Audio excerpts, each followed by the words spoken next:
తల్లి 2019లో కరెక్ట్ గా 21 రోజుల ముందర నేను మంగళగిరి అభ్యర్థిగా మీ ముందర నుంచున్నా. ఆనాడు వాస్తవంగా మీరు ఎదుర్కొన్న సమస్యలు నేను తెలుసుకోలేకపోయా. అదేవిధంగా నేనేంటో మీకు అర్థమవలేదు. ఎన్నికలు అయిపోయినాయి. 5350 ఓట్లతో నేను ఓడిపోయాను తల్లి. ఓడిపోయిన దగ్గర నుంచి నేను వదిలిపెట్టలేదు తల్లి నియోజకవర్గాన్ని. గతంలో ఎవరిని ఓడిపోతే వెళ్ళిపోయేవారు, పనిచేసేవారు కాదు. అలాంటిది నేను ఓటమి చెందినా కూడా మంగళగిరిలోనే ఉన్నా. మంగళగిరి ప్రజలకి నేను సేవ్ చేసిన తల్లి.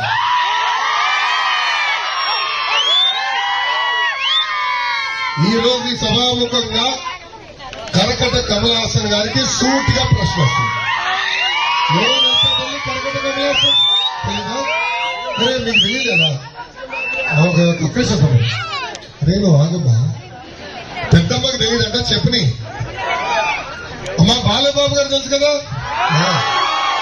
పవన్ అన్న తెలుసు కదా, వాళ్ళిద్దరు కన్నా అద్భుత నటుడు ఉన్నాడు. అతని పేరు కరకట్ట కమలాసన్. మన నియోజకవర్గ శాసనసభ్యుడు ఆల రామకృష్ణారెడ్డి గారు. ఆయన ఎంత అద్భుతంగా నటిస్తాడంటే 6 నెలల క్రితం నేను రాజీనామా చేస్తున్నా, ముఖ్యమంత్రి గారు అనేక హామీలు ఇచ్చాడు నియోజకవర్గానికి, ఏ ఒక్క హామీ నిలబెట్టుకోలేదని చెప్పినాడు. ఆనాడు ఆయనే చెప్పారు నన్ను మంత్రి చేస్తానని చేయలేదన్నాడు. నియోజకవర్గానికి 2,000 కోట్ల రూపాయలు ప్రతి సంవత్సరం ఖర్చు పెట్టి అభివృద్ధి చేస్తానని ముఖ్యమంత్రి గారు చేయలేదన్నారు.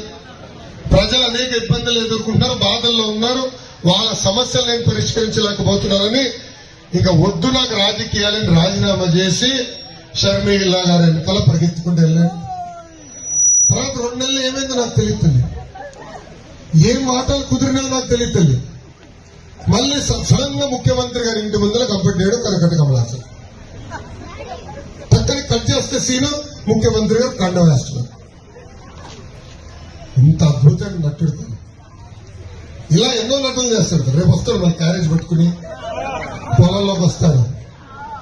మళ్ళీ అదేదో క్యారేజ్ నిలిచినట్టు ఒక యాక్టింగ్, మళ్ళీ ఇంకొక యాక్టింగ్, ఇంత అద్భుతమైన నటన మొదలు పెడతాను. తల్లి నటన నాకు తెలుస్తాను. ముందున్నట్టుగా చెప్తా, చేయగలిగితే చేస్తానంట, చేయలేకపోతే క్షమించండి నేను చేయలేనండి చెప్తా. అమ్మా నేను ఓడిపోయిన తర్వాత కూడా కేఆర్ కొండూరుకి ఆరోగ్య రథాలు పంపించాను. మీకు ఉచితంగా అనారోగ్యంతో ఇబ్బంది పడుతుంటే, ఊర్లో ఉన్న అనారోగ్యంతో ఇబ్బంది పడుతుంటే వాళ్ళకి ఉచితంగా మందు బిల్లు మనం అందించాం. నిరుపేద కుటుంబాన్ని ఆదుకునే దానికి, స్వయం ఉపాధి కల్పించడానికి ట్రైనింగ్ ఇచ్చి కుట్టు మెషిన్ కూడా అందజేశాం. నిరుపేద కుటుంబాలకి తోపుడు బండ్లు అందజేశాం. నాకు తెలిసినంత వరకు దాదాపు 70 కుటుంబాల్ని ప్రతిపక్షంలో ఉంటూ ఆరోగ్య రథం కాకుండా ఆదుకుంటాం జరుగుతుంది. అదే కానీ మీరు నన్ను ఆశీర్వదించి దీవించి భారీ మెజార్టీతో శాసనసభ పంపిస్తే నియోజకవర్గ రూపురేఖ మార్చే బాధ్యత నేను తీసుకుంటాను.